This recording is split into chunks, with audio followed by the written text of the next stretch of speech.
Hi friends, आज शुरू करते हैं माई माफिया हस्बैंड फैन फिक्शन के पार्ट 12। पिछले पार्ट में हमने सुना था इबो ने जान के लिए जो गड्ढा खोदा था उस गड्ढे में वो खुद घुस गया था। उसका दो बार प्लान जो फेल हो गया था। अब आगे की स्टोरी की शुरुआत में हमें वांग हाइक्वान का घर दिखाया जाता है। इबो 8 बजे घर वापस आ गया था। उसी समय इबो का फ़ोन रिंग होता है जो उसके आदमी ने ही किया था। तो इबो कोल्ड वॉइस में कहता है क्या हुआ। दूसरी तरफ से वो इंसान कहता है सर, जेम्स कॉर्पोरेशन ने हमारे प्रपोजल को डिनाई कर दिया है। हमने अपने रिसोर्स से पता लगाया है कि जेम्स कॉर्पोरेशन कुछ सम इलीगल बिजनेस कर रहा है। वो कुछ ब्लैक वर्क करके पैसा कमा रहा है। इबो कहता है तो फिर मीटिंग फिक्स करो कल ही उसके ही सेंट्रल ऑफिस में, और मेक श्योर है ना कि हमारे कुछ बेसिक प्रिपरेशन ज़रूर रेडी रहे। दूसरी तरफ से वो इंसान कहता है ओके सा, इतना ही कहता है इबो कॉल कट कर देता है। और वो इंसान चौकस करते हुए कहता है शायद कोई इंसान अपनी लाइफ से बहुत ज़्यादा बोर हो गया है। ये कहकर अपने फ़ोन को पॉकेट में रख लेता है। वांग इबो डायरेक्टली कहता है नेरिया जेम्स अब रेडी रहना, और वो अपने रूम के अंदर चला जाता है। क्विकली शावर लेकर डाइनिंग टेबल के पास आ जाता है जहाँ पर जिन उसके लिए डिनर सर्व करता है। हाइक्वान वो भी वहाँ पर बैठा हुआ था। इबो कहता है hey sister in law, I hope तुम्हारा बैग अब पूरी तरह ठीक है। जिन का फेस पूरी तरह रेड हो जाता है। वो कुछ नहीं कहता।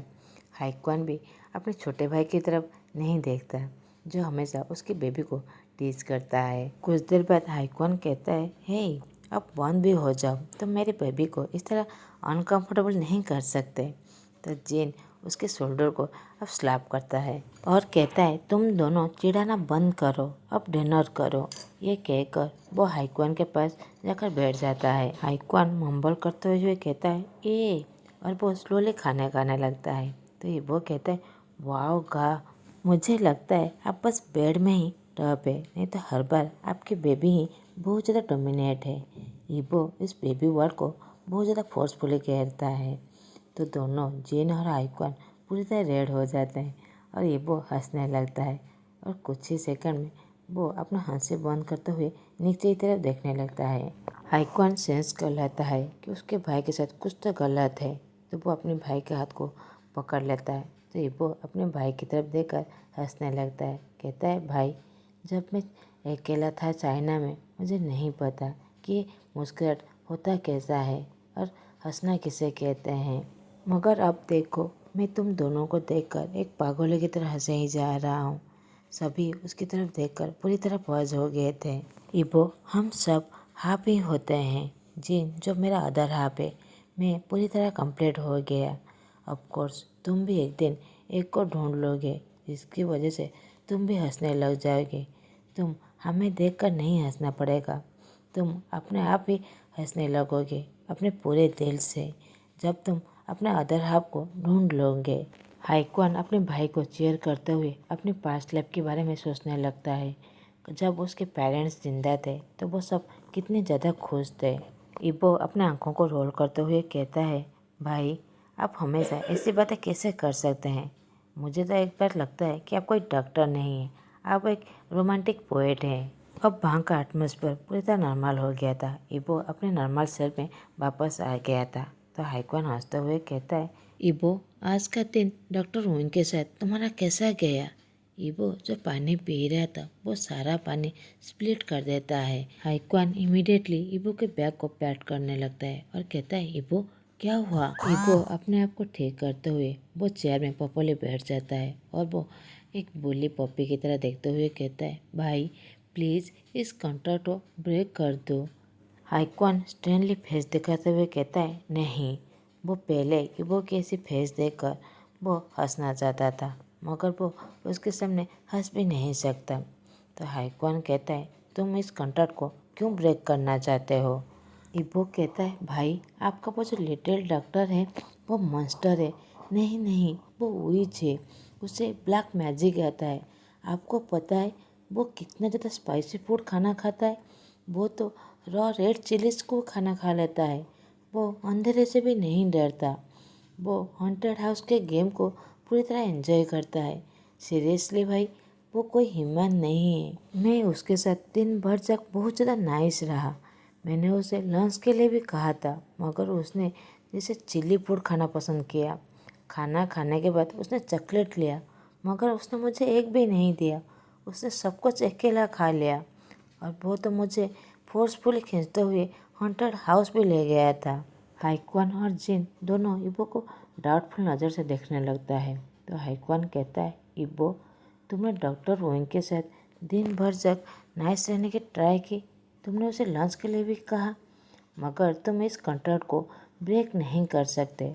तुम्हें उसके साथ हर दिन रहना पड़ेगा। तुम जहाँ भी जाओगे वो तुम्हारे साथ जाएगा और मैं तो वार्न कर रहा हूँ, तुम उसे हर्ट नहीं कर सकते। ये कहकर हाइक्वान और जिन दोनों डिनर करने के बाद वहाँ से चले जाते हैं।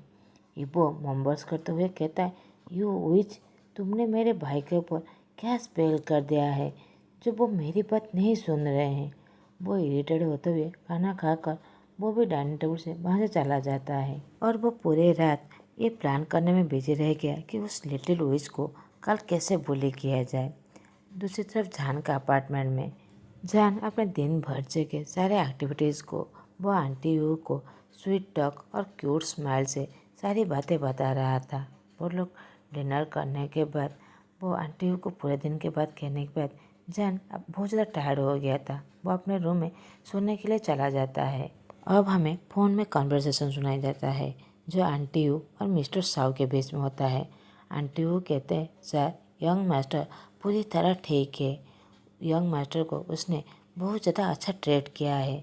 मिस्टर साहू कहते हैं, हाँ मुझे पता है। इबो मेरे बेटे को ऐसे हर्ट नहीं कर सकता। वो हमेशा जान को प्रोटेक्ट करेगा जब तक उसे पास्ट की बातें नहीं पता चलता। मुझे उस पर ट्रस्ट है। अगले दिन सुबह आंटी वो जान को 5 बजे उठाने की कोशिश करते हैं क्योंकि आंटी वो नहीं चाहते थे कि उनका जो नया काम है आज उसका सेकेंड दिन है तो उसका बॉस उन पर गुस्सा ना करे। तो जान उठने के बाद ठीक से ब्रेकफास्ट कर लेता है और वो रेडी होकर हाइक्वान को कॉल करने ही वाला था कि हाइक्वान उसे कॉल करता है। हाइक्वान कहता है, डॉक्टर जान, आपको हॉस्पिटल आने की कोई ज़रूरत नहीं है। इबो आपको आपके घर से ही हर दिन पिकअप कर लेगा। मैंने उसे आपका एड्रेस दे दिया है। जान कहता है, ओके सर, तो फिर मैं उनका वेट कर रहा हूँ। ऐसा कहकर वो अपने अपार्टमेंट से बाहर की तरफ आ जाता है और वो इबो का वेट करने लगता है। कुछ ही सेकंड में 7 ब्लैक कलर के एक्सप्रेसिव कार उसके सामने आकर खड़े हो जाते हैं। जो बीच में जो कार था वो जान के सामने ही खड़ा हो गया था। उसके अंदर ड्राइवर आकर कार के बैक सीट को खोलने लगता है। जान ड्राइवर को थैंक कर वो कार के अंदर बैठ जाता है जहाँ पर पहले से ही इबो उसके अंदर उसके बैठा हुआ था। जान इबो को ग्रेट करते हुए कहता है, हेलो मिस्टर वांग, आज का शेड्यूल क्या है। इबो कुछ भी नहीं कहता। वो फ़ोन को देखने लगता है। जान फिर से बुलाने लगता है, सर, मगर इबो कुछ भी रिस्पॉन्स नहीं देता। तो जान इबो के कान के पास जाकर कहता है, सर।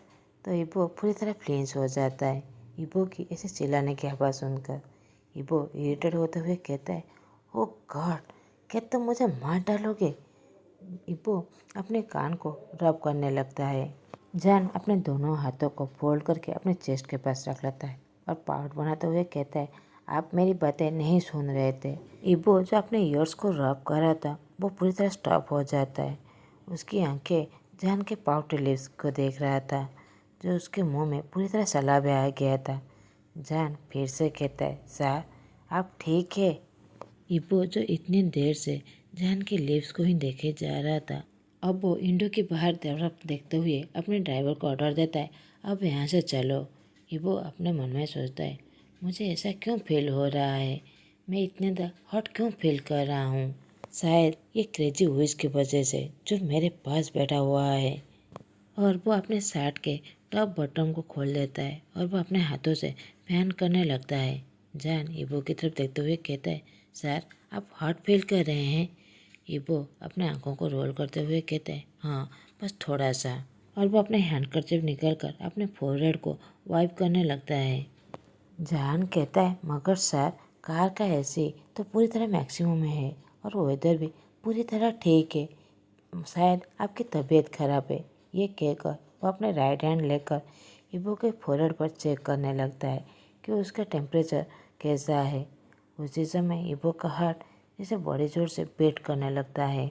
जैसे ही जान का फेस इबो के फेस के पास आ जाता है तो इबो उसे लाइटली दूर करते हुए कहता है, नहीं, मैं पूरी तरह ठीक हूँ। जान मम्बल्स करते हुए कहता है, मगर सर, मैं तो बस आपको हेल्प कर रहा था। मुझे आपके हेल्थ का केयर रखना ही मेरा काम है। जान नर्वसली उसकी तरफ देखने लगता है। इबो जो उसे किलर लुक से उसे देख रहा था। जान जो ऑकवर्डली हंसने लगता है और वो थोड़ा सा हिलकर अपने सीट के पास जाकर बैठ जाता है। जान मम्बल्स करते हुए सोचता है, कल तो मेरे साथ वो कितना ज़्यादा अच्छा था, फिर आज क्या हो गया? ये एक मॉन्स्टर है। 1 घंटे बाद वो लोग एक बड़ी सी बिल्डिंग के पास रुकते हैं। इबो जो सारे वक्त अपने फ़ोन में कुछ टाइप कर रहा था, मगर जान उससे इग्नोर करता है। जान जो कार के अंदर ही सो गया था। जैसे ही कार रुका, इबो फ़ोन को रखकर जान की तरफ देखता है, जो जान पूरी तरह सो गया था, एक क्यूट बॉबी कोयले की तरह, जो अपने बॉडी को अपने ही हग करते हुए। इबो उसका एक पैर जो कार के बाहर की तरफ था और एक पैर जो अंदर की तरफ था। वो ड्राइवर को देखते हुए कहता है, तुम यहाँ से चले जाओ। अब वो कार के अंदर वो दोनों ही थे, इबो और जान। तो इबो विस्पर करते हुए कहता है, तुम सोते वक्त कितना ज़्यादा इनोसेंट देखते हो। और वो उसके फेस के पास जाकर उसके फेस पर जो बाल आ रहे थे उसे साइड करने लगता है। जैसे ही इबो के टच जान को फील होता है, वो अपने सीट से स्लिप करने लगता है, मगर इबो उसे टाइटली पकड़ लेता है। अपने हाथों में पकड़कर उसे फिर से कार में बिठा देता है और उसके सर को अपने शोल्डर पर रख लेता है। जान का एक हाथ जो उसके हाथ को पकड़ा हुआ था और दूसरा हाथ उसके फेस को केयर करते हुए वो भी अपनी आंखों को बंद कर देता है। इबो जो अब वार्म फील कर रहा था, इतने सालों बाद ये फीलिंग उसके लिए पहली बार था। इबो जान को जो कडल करके उसे टाइटली पकड़ा हुआ था, ठीक 5 मिनट बाद उसके हेड गार्ड उसे कॉल करने लगता है। इबो कोशिश करता है कि उस कॉल को कट करने के लिए, क्योंकि उसका रिंगटोन बहुत ज़्यादा हाई था। वो डर गया था कहीं जान उस रिंगटोन के वजह से ना उड़ जाए। इबो पैनिक होते हुए जान के बॉडी को लाइटली पुश करके वो कॉल को कट करने ही वाला था। जान का सर जाकर कार के ग्लास विंडो में लग जाता है। जान आहा कहकर चिल्लाकर वो उड़ जाता है। इबो सडनली कॉल कट कर देता है और जान की तरफ देखता है। जान जो अपने फोरहेड को टच कर रहा था। इबो कहता है, ओ शिट, तुम ठीक हो? जान कहता है, हाँ, मगर अब क्या हुआ? जान जब बहुत ज़्यादा कन्फ्यूज था, क्योंकि वो सोने से पहले उसे याद था कि वो दोनों दोनों कार के तो कॉर्नर में बैठे हुए थे, मगर अभी वो दोनों बहुत ज़्यादा क्लोज है। इबो एक्सप्लेन देते हुए कहता है, तुम कार के अंदर ही सो गए थे, तो मैं तुम्हें उठाने की कोशिश ही कर रहा था कि तुम मेरे हाथ को दूर हटाकर पीछे हटने ही वाले थे कि तुम्हारा सर जाकर ग्लास के विंडो में लग गया, जिसके वजह से तुम्हें हर्ट हो गया। जान कहता है, oh I am sorry sir, I am sorry. वो अपोलॉजी करने लगता है, मगर वो नोटिस करता है कि इबो का ईयर्स पूरी तरह रेड है। वो मन में सोचता है कि मैंने उसके ईयर्स को अभी मैंने हिट किया था, वो इतना ज़्यादा रेड क्यों है। जान जो कुछ बोलने ही वाला था, मगर इबो इमीडिएटली वो कार से बाहर की तरफ चला जाता है। जान भी कार से बाहर की तरफ आ जाता है। वो देखता है उसके चारों तरफ जो गार्ड्स बैठे खड़े हुए थे। इबो और जान जो मिडिल में थे। जान देखता है कि वो बिल्डिंग के नीचे ही खड़ा हुआ है। वो एक गार्ड के साथ बातें कर रहा था। वो गार्ड कहता है, सर, क्या ये ठीक है डॉक्टर विंग जो हमारे साथ जाएंगे? मेरा कहने का मतलब ये मीटिंग कोई सीईओ की तरह नहीं, वो एक माप इतना ही कहता है। तो इबो उसके बात को काटते हुए कहता है, मैं तुम्हारे टंग को काट दूंगा अगर तुमने इस बार कुछ नेक्स्ट टाइम ऐसी बात की और इतने ज़ोर से की। वो हमारे साथ नहीं जा रहा है। वो एक अपने हेड गार्ड को ग्लेयर देते हुए कहता है। इबो जान की तरफ देखते हुए कहता है, डॉक्टर विंग, आप यहीं पर सारे गार्ड के साथ खड़ा रहिए, मैं और मेरा हेड गार्ड अंदर जा रहे हैं। जान नोट करता है और वो वहीं पर सारे गार्ड के साथ इंतज़ार करने लगता है। ठीक 1 घंटे बाद इबो बाहर आता है। इबो जो इतनी देर से बहुत ज़्यादा बोर हो रहा था, जैसे ही वो इबो को देखता है, उसके फेस में एक छोटा सा स्माइल आ जाता है, मगर कुछ ही सेकंड में जैसे ही वो देखता है कि वो उसके आर्म से ब्लीडिंग हो रहा है तो वो बहुत ज़्यादा घबरा जाता है। तो वो उसके पास दौड़ के चला जाता है। इब्बो सडनली सबको ऑर्डर देता है कि कार लाने के लिए। उसी समय उसके सामने सारे कार आ जाते हैं और सभी गार्ड्स कार के अंदर बैठ जाते हैं। इब्बो और जान अपने कार के अंदर बैठ जाते हैं। अब हमें हेड गार्ड का कार दिखाया जाता है। तो एक जनरल गार्ड हेड गार्ड से पूछता है, सर क्या हुआ, सब कुछ ठीक रहा? तो हेड गार्ड कहता है, ज़्यादा कुछ नहीं, मगर वो नायरा जेम्स जो अपने लाइफ से बहुत ज़्यादा बोर हो गया था, तो बॉस ने उसे लॉन्ग ट्रिप पर भेज दिया। तो वो जनरल गार्ड कन्फ्यूज होते हुए कहता है, हाँ? तो हेड गार्ड कहता है, ज़्यादा मत सोचो। अब हमें ईजान के कार के बारे में दिखाया जाता है, मतलब इब्बो और जान के बारे में। इब्बो अपने दूसरे हाथ से वो जहाँ पर खून निकल रहा था उस हाथ को टाइटली पकड़ा हुआ था, जिससे वहाँ पर ब्लीडिंग रुक सके। तो वो डॉक्टर विंग की तरफ देखते हुए कहते हैं, डॉक्टर विंग अब अपना प्रोफेशनल ड्यूटी कीजिए, मेरे वुंड्स को ट्रीट कीजिए। और वो अपने शर्ट को खोलने लगता है। जान नोट करके अपने मेडिकल बॉक्स को निकालने लगता है, मगर जैसे ही वो इब्बो के मस्कुलर बॉडी और उसकी एफएसी देखती है, वो अनकॉन्शियसली मम्बल करते हुए कहता है, वाह। जैसे ही इब्बो को रियलाइज होता है कि जान उसकी तरफ देख रहा है, तो वो स्मीक करते हुए कहता है, तुम क्या देख रहे हो? और उसे टीज करते हुए कहता है, मैं ठीक था कि तुम एक लड़की हो जो लड़कों के कपड़े में और शर्ट हेयर में हो। जैसे ही किसी लड़के के मस्कुलर बॉडी को देखते हो उसकी तरफ देखने लगते हो। जान गुस्सा हो जाता है। वो कुछ कह नहीं वाला था कि ड्राइवर सडनली ब्रेक को पुल करता है। जान को पता था कि उसका बॉस उसे टीज कर रहा है, मगर वो कुछ कहे उससे पहले ही सडन ब्रेक के वजह से जान अपना बैलेंस खो बैठता है। उसका हेड जाकर बैक साइड ड्राइवर के सीट पर लगने ही वाला था कि इब्बो उस अपने हाथ से जान के फोरहेड को पकड़ लेता है। जान कहता है, थैंक यू सर, मगर इब्बो अपने ड्राइवर पर गुस्सा होते हुए कहता है, ड्राइव कैसे करते हैं भूल गए हो क्या? ड्राइवर अपोलॉजी करते हुए कहता है, सॉरी सर। वो फिर से कार को चलाने लगता है। जान मेडिसिन लेकर इब्बो के घाव पर ट्रीटमेंट करने लगता है। वो देखता है कि इब्बो के जो घाव है किसी नाइफ से उसे अटैक किया गया है, मगर वो उसे कुछ भी नहीं कहता। वो उसे इग्नोर करता है क्योंकि उसे पता है उसके सामने वाला पर्सन बहुत ज़्यादा मॉन्स्टर है, एक दिन उसे ज़रूर मार डालेगा बिना मर्सी दिखाए। वो सभी पर डेथ क्लियर देने लगता है। जो भी उसे कुछ भी सवाल पूछता है तो वो उसे चुप रहना ही ठीक समझता है। जहन अपने मन में सोचता है कि वो अपने लाइफ में कितने ज़्यादा दर्द लेकर जी रहा है। जहन जो सारे टाइम वो इब्बो की तरफ देख रहा था। इब्बो जो पूरी तरह शांत था, वो कुछ भी नहीं कहता, यहाँ तक कि उसे दर्द भी हो रहा था तभी वो कुछ भी आवाज़ नहीं कह रहा था। वो पूरी तरह शांत होकर बैठा हुआ था क्योंकि इब्बो को ऐसे पेन में जैसे आदत सी हो गया था। अनजाने में ही जहन रोने लगा था। वो स्निप करने लगा था। इब्बो जैसे ही स्निपिंग के साउंड सुनता है वो जान की तरफ देखते हुए कहता है, तुम क्यों रो रहे हो? इब्बो जो पूरी तरह पैनिक हो गया था। जान कहता है, कुछ नहीं। इब्बो अपने आँखों को रोल करते हुए कहता है, ओह रियली, मैंने लोगों को बिना वजह रोते हुए कभी तो नहीं देखा था। और कुछ देर चुप रहने के बाद कहता है, हाँ, वो लोग जब प्रेग्नेंट होते हैं तब वो रोते हैं। ओह गॉड, क्या मैं ठीक था? तुम एक लड़की हो और तुम प्रेग्नेंट हो? इब्बो जान को टीज कर रहा था। जान जो अपने आँखों का आंसू पोंछने में बहुत ज़्यादा बिजी था, वो उसकी तरफ गुस्से से देखने लगता है और कहता है, क्या मतलब तुम्हारा? उसे पता था कि वो उसे हर वक्त टीज कर रहा है, मगर उसका फेस एम्बेरसमेंट की वजह से पूरी तरह रेड हो गया था। वो अपने हाथ को सैनिटाइजर करते हुए ठीक ठाक बैठ जाता है। इब्बो फिर से पूछता है, तुम क्यों रो रहे हो? इब्बो अपने मन में सोचता है, ये मुझे बताए, नहीं तो मेरा भाई मुझे मार डालेगा। ये एक बेबी क्राई बच्चे की तरह है जो हमेशा रोता रहता है, और मेरा भाई मुझसे बिना पूछे बिना रीज़न जाने वो मुझ पर ही ब्लेम करने लगेंगे। और वो जान की तरफ देखने लगता है आंसर सुनने के लिए।